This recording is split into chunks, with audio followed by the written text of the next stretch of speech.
before we considered Rico, it was really Sue talaga muna. So, based on the movies that she has done, at saka yung, alam naman natin kung gaano kagaling si Sue. Tama na. Totoo, magaling na artista si Sue Ramirez. So, when we spoke to Sue, inisip namin talaga na parang, one, alam namin na kaya niya yung pelikula. Two, nandun siya sa age bracket na yun. So nung kinausap namin siya, of course we were thinking of, tinatanong pa ka namin siya kung sino gusto niya ka-partner. Siya talaga, kahit sino, ganyan. So we were giving names and all that. Until the name of Rico came, na parang one. Actually, si Keith ang nagkaroon, si Keith ang nag-suggest. Akala ko si Keith ang talagang Rico. Si Keith ang nag-suggest, and nung sinabi namin, uy, it's odd, seems like an odd couple, pero pwede, di ba? So, yun, that's how we came about it. So, that's why I think Rico, you've known this like siguro mga 9 months. Siguro mga nauna lang si Sue ng mga 3 months. Tapos si Rico na yung naging choice nga namin para dun sa guy. And then when we asked Inday June and Rico, then pinakita namin yung script, and then nagustuhan naman din nila, so sabi ko perfect. So, yun, that's why we started working on the script. We asked them what else did they want to see in the movie, or as far as their characters are concerned, ano yung mga, kasi of course nowadays, me as a director, I want my actors to be collaborative. Gusto ko meron silang input kasi ako, as an actor, ganun ako, nagtatanong ako sa director, pwede ba ganito, pwede ba ganyan. So I want them to be like that also. Kasi hindi naman ako ang gaganap din sa role nila, sila. So I want them to be as comfortable as possible. So, yun. Yes. Yeah. I would just add, actually, it was my mom who first suggested Rico Blanco to me and JP. And then when JP and I looked into it, it really made perfect sense. So I became the messenger. I told Eric, and honestly, I think they just wanted me to be the one to talk to Tita June also, if we can work with Rico.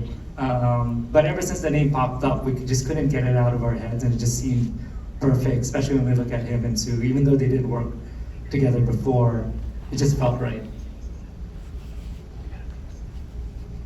Yeah, thank you. And to Sue, tama no, trentahin ka dito sa movie. And, Yes po. Gusto mong magka-baby, kaya Tama you'll po. do everything, di ba? Correct. Oo. Pero in real life, you're turning 30 sa This July. year, yes. Oo. So, This year. ganun din ba? Nag-iisip ka na rin magka-baby? May project baby ka na ba? Yun nga, like I said, matagal ko na siyang gustong mangyari for me. Parang, sabi nga nila, pag tinatanong ako ano bang gusto ko pang mangyari sa buhay ko, parang nagawa ko na lahat, ang dami ko nang nagawa, pero gusto ko maging nanay. Gusto ko maging nanay na katulad ng nanay ko. Yun yung lagi kong sinasabi. But, yun nga, inevitable yung ticking time bomb na pagiging isang babae. Kailangan na siyang kilos at galaw, no, soon. Kung gusto natin may mangyari at may mabuong bata. Pero well, right now, I'm still busy working. Yeah. Pero kung ibibigay sa akin, why not? Yeah. I Pero will. ikaw yung type na okay lang sa'yo kahit hindi muna kayo magpakasal. Oo naman, ako, Magka-baby. ang hahanapin mo rin in a partner. Well, hindi ako katulad ni Sandy.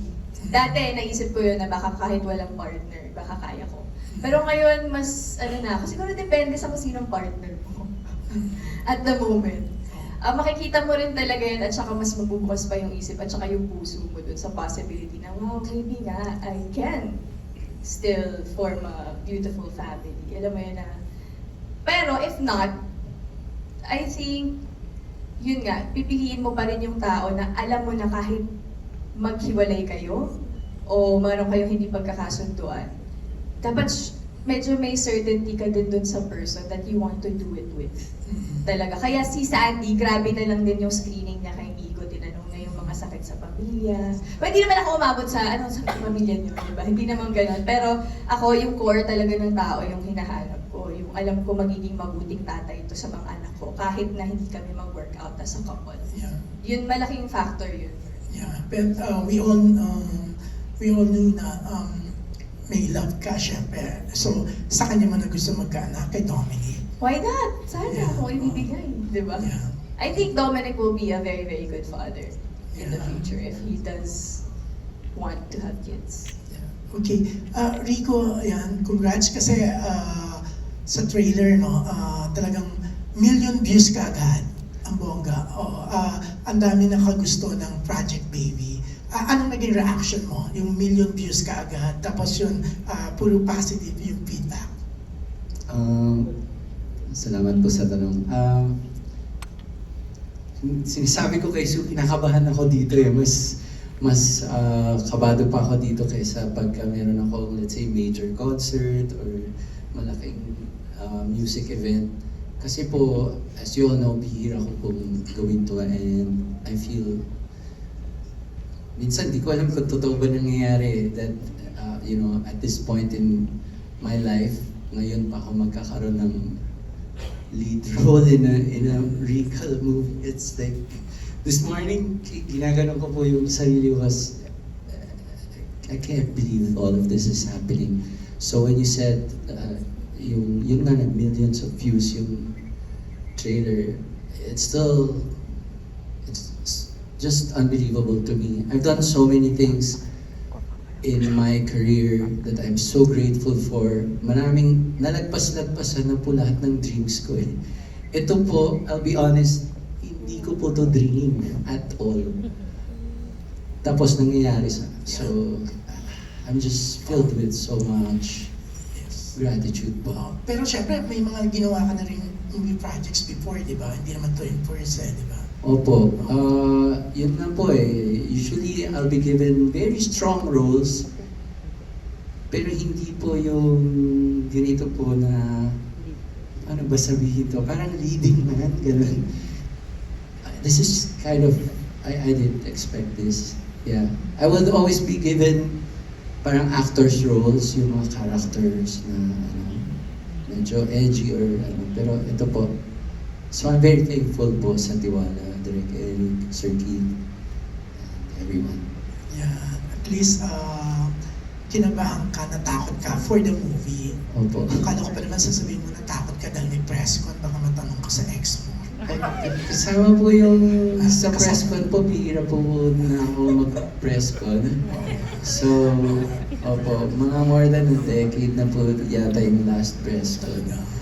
Ayoko lang po magsalita ng yung magkamali. Kaya po may konting kami.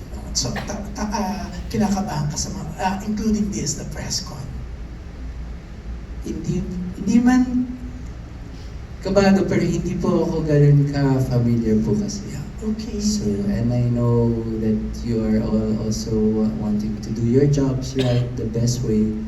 And I have such high respect po sa inyo because the industry, actually, we work together para, mag-stay afloat yung industry. I know these are the best of times for the industry, so I have such high respect for you and the others. Yeah. Ayoko lang po magkamali. Ganda lang sinabi mo, kaya mahiya akong magtanong about Maris. Direk, ikaw na lang. Direk, babalik ko sa iyo. Ayan. Direk, ayan. Silang lahat, first choice yun talaga nila Miss Rosel, nila Kid. First choice ba daw si Sue? Lahat sila. Si Sue and yung the other Yes, yeah. Well, of course, meron yung mga pinagpilian. So, syempre, mga when we were casting, kasi alam ko merong naisip namin kung sino yung mga bagay. meron kang ibang inoperan for doon sa ibang role eh. Pero sa huwag na natin banggitin. Pero happy ka sa kanya. Happy ako sa ang galing niya dito kahit hindi siya totoong bading, di ba? Sino si Matt? Mahusay si Matt. Alam ba ni Matt? Nakakatawa siya. Yeah, so happy ka kasi Yes. Yes. Kasi, Very happy with all of them. alam ko kasi may inoperan kang iba for that role, pero it's okay kasi For the role of Matt? di ba? Sino naman? Oo, wag mo nang banggitin dali. Ikaw kasi Inopen mo kasi Hindi ko na siya. maalala eh. Huwag mo nang banggitin. Pero ang galing niya, di ba? Pero yun nga, masasabi ko about the trailer. Kaya ang daming, yung iba umulit-ulit, yung iba naging interesado. Kasi ang ganda nga ng feedback, di ba? Ang bongga direct, di ba? Pero eto, kailangan kong tanongin kasi baka magalit sa akin si Miss Rosel. Actually, ako nga, nitanong ko si Ryan Gosling para sa role ni Matt, pero... Wow, siya pala yun. Oo, pero sabi niya, kaya naman namin yung TF niya, pero may Project Hail Mary, so hindi na ako. Project Baby kay Matt. Yeah, ang bongga. Yan. Naalala ko nga, June.